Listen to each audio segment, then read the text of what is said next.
there from NoJokeNHL here with our daily preview report for Tuesday. We have 4 games on the card again tonight, and so without further ado, let's get into the card. So we have game 17-18, Montreal Canadiens at the Ottawa Senators. Senators leading this one 2-1 and holding a 2-1 series edge in the line for the series here. Comeback on Montreal at +170, +180. Tonight's game in Ottawa, Game 4, has the Ottawa Senators -140, comeback on the Canadiens at +120. Very similar to the line we saw the other night. Interesting thing on this, a lot of people were touting this as a solid under series, and the line was heavily favored to the under 5. Tonight we have the line of 5 split both ways, 110 over and under. So to be honest with you, in looking at this, the way that game went the other night with all the fights and everything and all that, the power play, with all the power plays and penalty minutes given out, I kind of have to believe that the referees are going to call a much tighter game here tonight, and so I don't see a game where we're going to get a lot of cheap hits and things like that. I think we're going to see a tightly called game, which could lead to power plays, which in turn could lead to a little bit of scoring. So if anything, people probably be saying, "Oh, this under 5 is a value now because it doesn't have heavy juice on it." But for me, I'm looking at the over 5.5 +170. Seems like a solid move. Like I said, putting yourself in a decent chance. 2 of these games have covered that number, and like I said, the only one that didn't was 3-1. That was 3-1 in the second period, and then they played a scoreless third. So certainly that had some promise to be to look live for that total as well. So I'm going to be looking to jump on that rather than the under 5, because again, the under 5 is the same. We talked about the scenarios to cash an under 4.5, and there's only the shutout 1-0, 2-0, 3-0, 4-0, and then 2-1 and 3-1, and that's it for cashing an under 5 or an under 4.5. Of course, you get the 5 and then you push, but frankly, who wants to do that? Nobody's cheering. The game goes 2-2, like, great, I got to push. No, you're sweating to make sure that it doesn't you don't have more goals and it doesn't go over. So so to me, the value lies on that +170. So I'm going to take a little flyer on that. Maybe the over 1.5 in the first period here at a juicy +135. Actually, where is the first period lines here? A little more organization with my papers. My papers, please.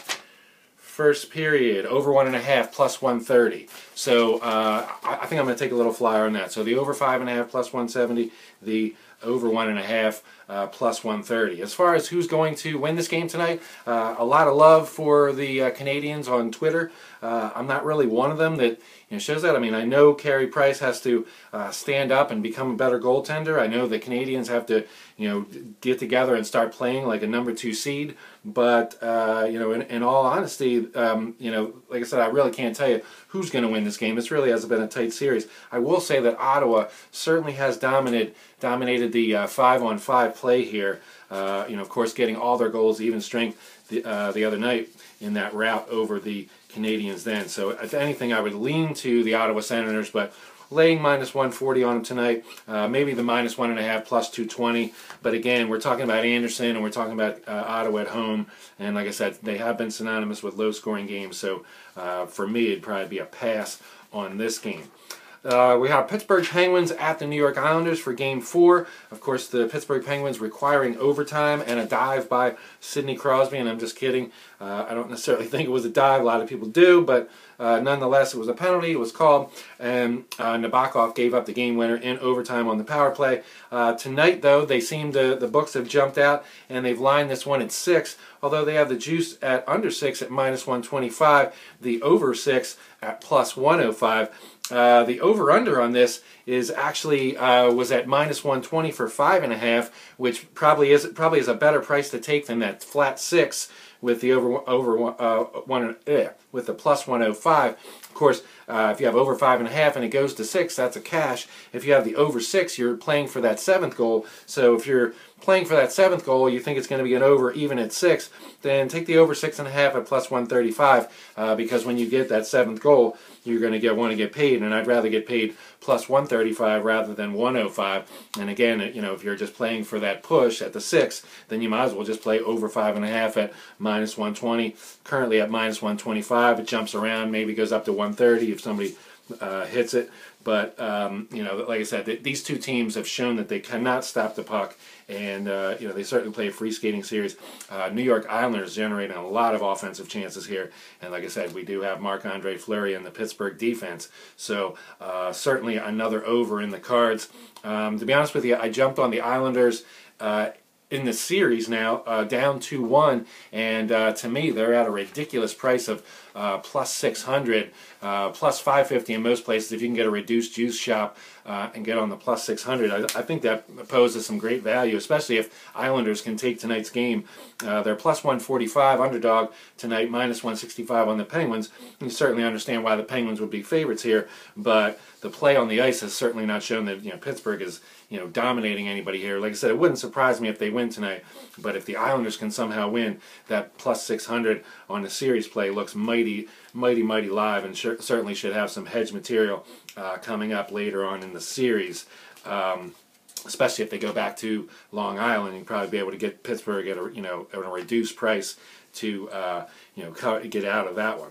So that's what I'm going to do there. Of course, we're talking Pittsburgh, and we're talking the over the total. So you have to talk about Pittsburgh and over 1.5 in the first period. It's at minus 130, minus 120. So definitely a solid play. Like I said, it cashes all the time. That over 1.5 was done like 4 minutes into the game the other night. So I'm not saying it's just easy money, but basically, I've certainly cashed enough of these tickets that I can just afford to throw this out there until a streak starts to form the other way and still make out okay.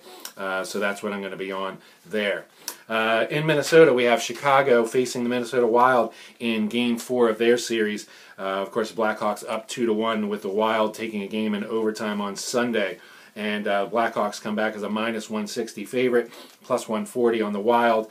Some money coming in on the Wild. They were plus 145, 150 earlier, and some people, some Minnesota believers, taking them on home ice. To be honest with you, I kind of look for the Blackhawks to again come in, with a solid effort. I'm not sure what they were doing. Maybe, like I said, maybe they underestimated how Minnesota was going to come out at home and in desperation mode. But I think Chicago should wake up from that effort and come out with again a solid effort. This team is the #1 seed to go to the playoffs.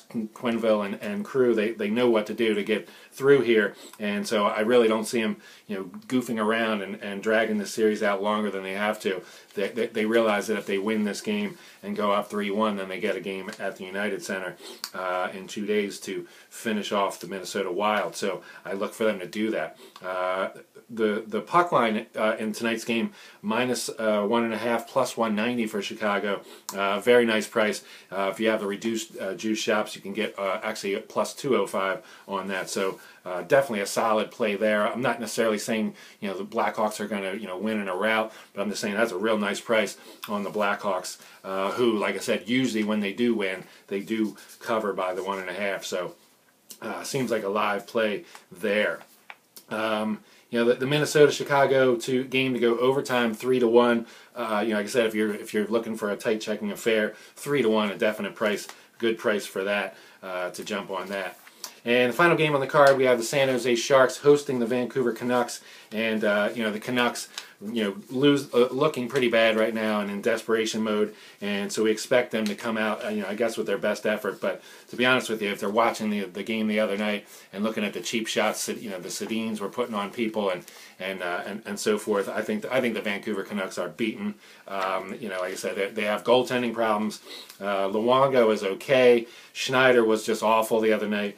But really, it's not really the goaltending. It's just the team altogether. This team has definitely run its course from the team that went to the Game 7 of the Cup Finals 2 years ago. And like I said, I don't even really see them getting out of here with one. So Sharks look to be live tonight. A little bit of a steep price you're paying for that premium, minus 160 on the Sharks money line, minus 1.5, plus 185 on the puck line. you know, I'm not too crazy about that number. Maybe in regulation, Sharks -0.5 in regulation at even money plus 102. So maybe something like that if you're a Sharks believer, or just hold on to your futures ticket and just watch that come in and cash tonight. You know, for that. So that brings us to the end of today's report. Like I said, we'll be back tomorrow morning with the recap from these games tonight, and then we'll be back at 3 o'clock Eastern with our preview coming up. And with that, let's drop the puck, and even more importantly, let's make some money.